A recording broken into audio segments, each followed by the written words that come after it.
ఇక్కడ బ్రతికినప్పుడు చాలా కనిపిస్తాయి, చాలా లారీలు అవుతారు, చాలా మంది వస్తారు, డబ్బులు కూడా సంపాదిస్తారు, బాగానే ఉంటుంది. చనిపోయిన తర్వాత రెండే రెండు, ఒకటి స్వర్గం, ఒకటి నరకం. నరకంలో ఎలా ఉంటుందంటే వ్యభిచారం చేసే వాళ్ళ పరిస్థితి మన యొక్క మర్మాంగాల్లో పాములు దూరుతాయంట. సాతాన్ గాడు అలా క్రియేట్ చేశాడు ఇక్కడ పాపంలో పడిపోవటానికి. తెలుసుకోండి, చాలా భయంకరంగా ఉంటుంది అది. మీ వాళ్ళు ఎవ్వరూ మీకేమీ అభ్యంతరం పరచరా? అసలు చుట్టాలు లేకుండా ఎందుకు ఉంటారు?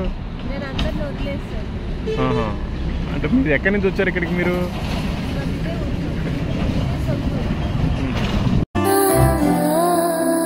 ప్రతి క్షణము నిన్ను హింసించుచున్నానయ్యా, ప్రతి స్థితిలో నిన్ను బాధించుచున్నానయ్యా. ఏమా బాగున్నారా? ఎవరు మీది?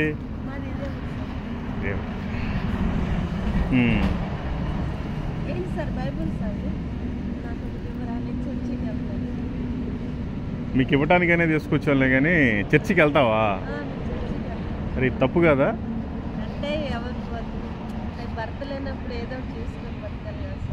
ఏదో ఒకటి అంటే పని చేసుకుని బ్రతకాలమ్మా. ఇలా చేస్తే నరకంలో వేస్తాడు దేవుడు. నీకు తెలుసా నరకం ఉందని? అంటే నేను ఒక 5-6 నెలల నుంచి వెళ్తున్నాను, ఒక పర్సన్కి ఎంత తీసుకుంటారు జనరల్గా? ఒక మనిషికి ఎంత తీసుకుంటారు అంటున్నా? చెప్పమ్మా, పర్లేదు, ఎంత తీసుకుంటారు? 200-300 ఇస్తారు. ఎంతమంది వస్తారు? అవునమ్మా, ఇప్పుడు ఎవరన్నా ఏదన్నా జబ్బులు ఉండే వాళ్ళు వస్తారు, మీకు ప్రాబ్లం రాదా?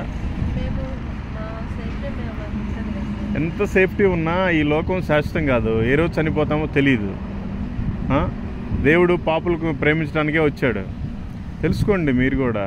చాలా తప్పు నువ్వు ఇట్లా చేయటం. చదువుకున్నావు ఏమన్నా? మీదైతే ఈ ఊరైతే కాదు. ఏ ఊరు మీది? తెలుగు వచ్చు కదా? పిల్లలతో చదివించుకోండి అమ్మా, చదివించుకోండి. మీరు ఏ కులమైనా ఏ మతమైనా మంచి దేవుడు యేసుక్రీస్తు, ఆయన నమ్ముకుంటేనే స్వర్గం వెళ్తాం. ఈ లోకం శాశ్వతం కాదు. ఇక్కడ బ్రతికినప్పుడు చాలా కనిపిస్తాయి, చాలా లారీలు అవుతారు, చాలా మంది వస్తారు, డబ్బులు కూడా సంపాదిస్తారు, బాగానే ఉంటుంది. చనిపోయిన తర్వాత రెండే రెండు, ఒకటి స్వర్గం, ఒకటి నరకం. నరకంలో ఎలా ఉంటుందంటే వ్యభిచారం చేసే వాళ్ళ పరిస్థితి మర్మాంగాల్లో పాములు దూరుతాయంట. సాతాన్ గాడు అలా క్రియేట్ చేశాడు ఇక్కడ పాపంలో పడిపోవటానికి. తెలుసుకోండి, చాలా భయంకరంగా ఉంటుంది అది. అయితే నువ్వు దేవుడిని నమ్ముకున్నావు, బాప్టిజం తీసుకున్నావా? తీసుకోలేదా? నువ్వు కూడా వెళ్తావమ్మా? వెళ్ళవా? మీరు హిందూసా? మీది ఇక్కడేనా? ఎంతమంది మీకు పిల్లలు? మీ ఆయనగారు ఏం చేస్తారు? లేరు అంటారు, తీసుకొచ్చి దించేది వాళ్ళే కావమ్మా ఇక్కడ. నిజంగానా? సరేనమ్మా, వదిలేస్తే మీకు ఏమన్నా కావాలంటే వేరే పెళ్లి చేసుకుంటలే, కానీ మరి ఇలా చేయటం చాలా తప్పు. ఇది మేము మీకు మంచి మాటలు చెప్దామని వచ్చారు. మీరంతా మా చెల్లెలతో సమానం. మంచిగా చూసుకోండి. ఏదో ఈ సుఖం చూసుకోబాకండి. ఏదో మహా అంటే సాయంత్రానికి 3-4 వేలు వస్తాయని చూసుకోబాకండి. చనిపోతే ఏంటి మన పరిస్థితి, మన గత్యంతరం ఏంటో చూడండి. ఇక్కడేముంది, చనిపోయిన తర్వాత అక్కడ ఉంది, కానీ ఇక్కడేముంది, ఏ పని చేసుకుని అయినా బ్రతకొచ్చు. ఏం పని చేస్తావు నువ్వు జనరల్గా? ఇంతకుముందు బేల్దారి పనికి వెళ్తావు. మీ పేరు? మార్తమ్మ. క్రిస్టియన్సే మీరు? వీళ్ళు క్రిస్టియన్స్ అయితే చర్చికి వెళ్ళకుండా ఎందుకుంటారు?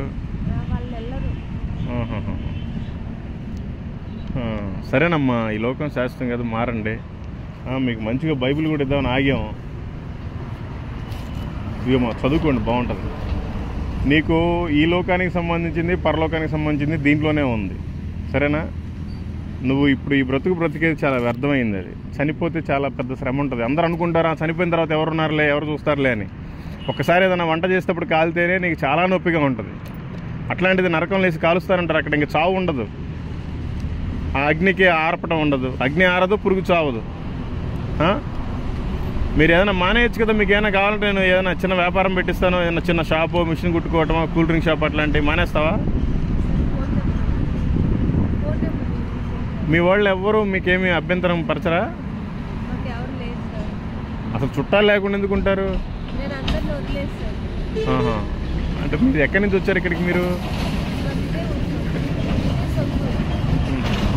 ఎవ్వరు పట్టించుకోరు.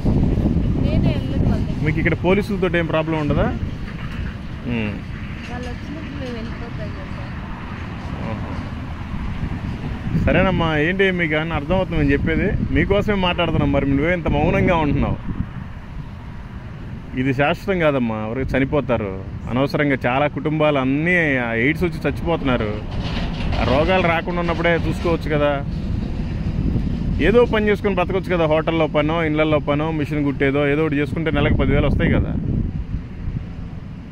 అది సరిపోక మరి వీటి కోసం చూస్తే అనవసరంగా నరకానికి వెళ్ళిపోతారు. చాలా బాధేస్తుంది మిమ్మల్ని చూస్తే. ఏం చేస్తాం, ఏం చేయలేము. ఆవిరున్న మాటలు చెప్పి వెళ్తాం, ఏం చేయలేము మేము. మీకు తెలీదు, ఏదో ఇప్పుడే తాత్కాలికమైన ఈ సుఖాన్ని చూసుకుంటున్నారు, డబ్బులను చూసుకుంటున్నారు.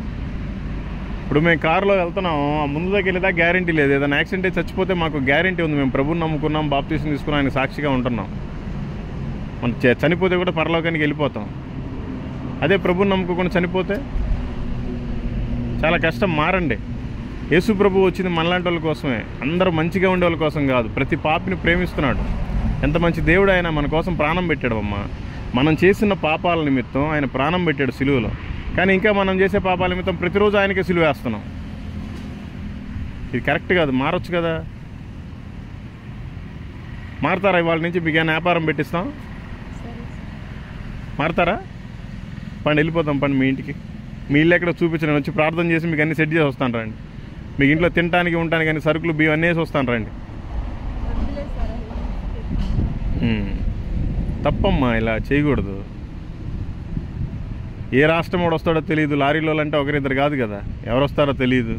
ఆడు తాగుంటాడో తెలియదు, ఏం చేస్తాడో తెలియదు, ఏం మాట్లాడతాడో తెలియదు. మీరు కూడా మీ శరీరాలను ఎందుకు అంతగా అమ్ముకోవటం ఎందుకు? ఏ పని చేసుకున్నా మనకు కావాల్సింది 3 పూట్ల భోజనమే కదా. అంతకంటే ఇంకేముంది? చచ్చిపోయేటప్పుడు ఏం తీసుకెళ్ళరు. మీరు ఇల్లు సంపాదించినా, ఆస్తులు సంపాదించినా అన్నీ వదిలేసుకొని వెళ్ళిపోవటమే.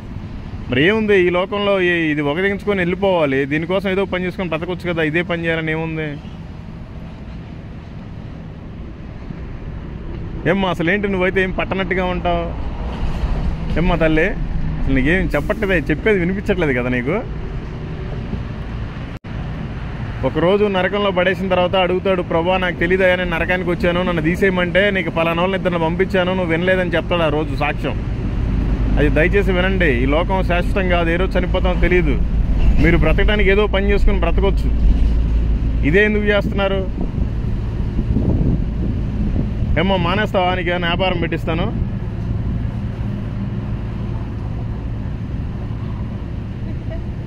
మీకు అదేనమ్మా. ఎందుకని? మేమేదో సొంత మా సిస్టర్స్ లాగా అనుకుంటున్నాం మేము. ఇంటి వాళ్ళు చర్చికి వెళ్ళరు కదా సార్. సరే సరే, వెళ్ళకపోయినా కూడా ఈ పని కంటే మంచిది కదా. ఏంటి